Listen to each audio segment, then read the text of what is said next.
Hi guys, it's Chad. Welcome back to Warthog Defense. We are again seeing the same story over and over again, as Ukrainian forces continuously thwart entire Russian columns, inflicting massive losses on invading military. We are following the heroic efforts of the Ukrainian defenders, exploring how their strategic actions are causing significant setbacks for the Russian forces. The resilience of Ukraine in the face of adversity is making a powerful impact on the ongoing conflict.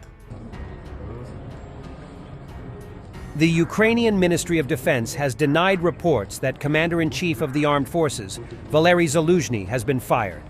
The social media rumor mill went into overdrive on Monday evening after several prominent politicians and journalists suggested Zaluzhny had been dismissed. In a post on Telegram, the Ministry of Defense said, "Dear journalists, we immediately answer everyone. No, this is not true." The President's office has also denied the reports. Several Western journalists reported the news on X, appearing to confirm the rumors. At least one Ukrainian journalist reported it was a done deal, and the head of Ukraine's Military Intelligence Directorate, Kirillo Budanov, had already replaced him. For now, Warthog Defense is sticking to the official version of events, until further notice. Ukrainian Special Operation Forces discovered and remotely destroyed two strong points within a tree line in Zaporizhia Frontline using strike drones. The enemy positions presumably contained heavy equipment and personnel. Then, using a drone, Ukraine remotely installed a Ukrainian flag on the site of the destroyed positions.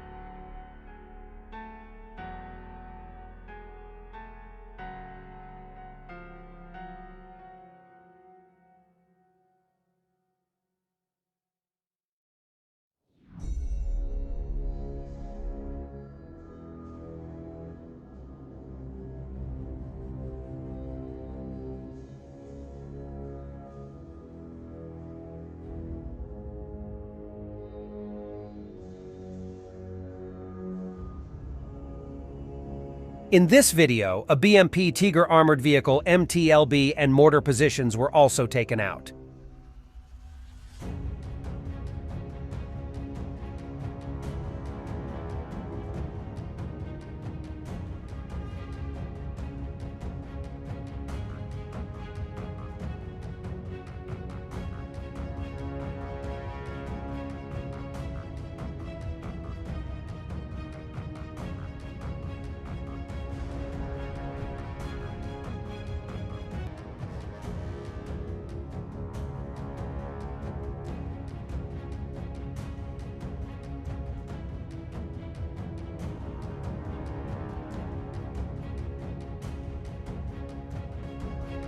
On the left bank of Kherson, Russians that try to hide themselves closer to Ukrainian troops are being targeted by FPV drones.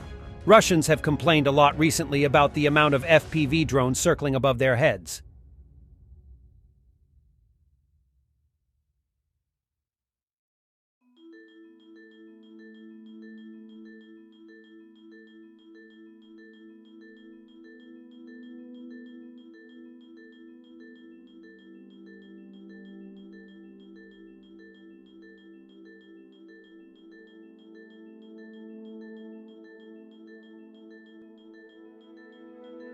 Russian propagandists discuss whether a Russia-China military alliance will be possible in the near future.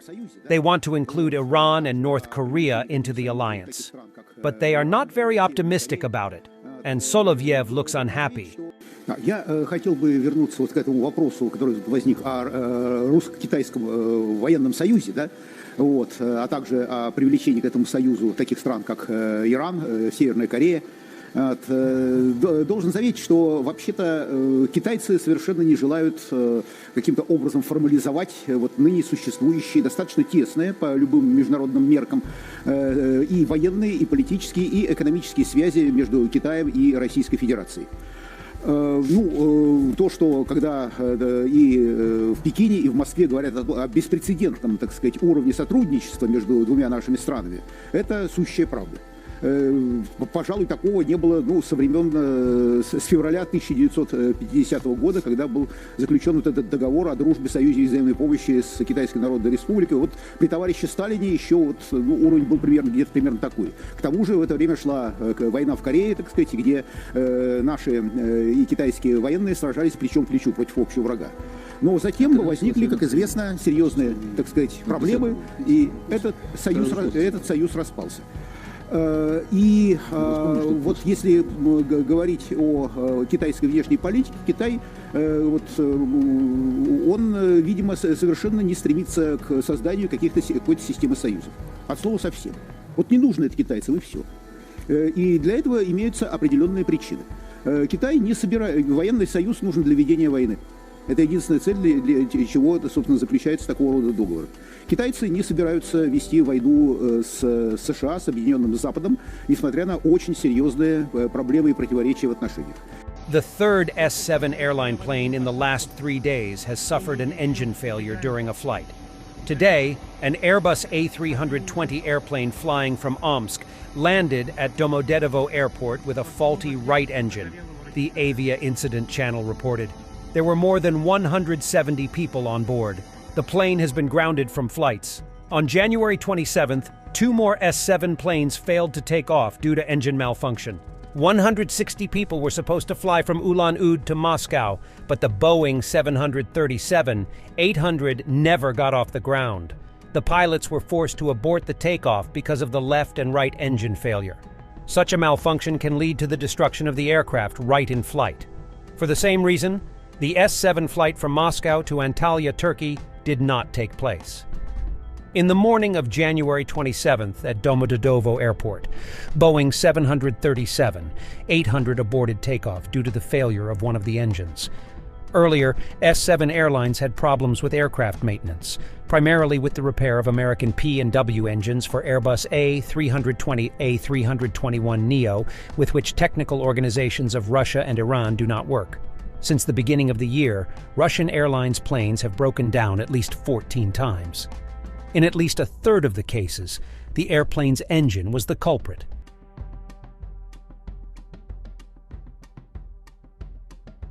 Thank you guys for watching. We had a great video. Stay with us for more updates. Comment, like, subscribe, become our member, and stay strong.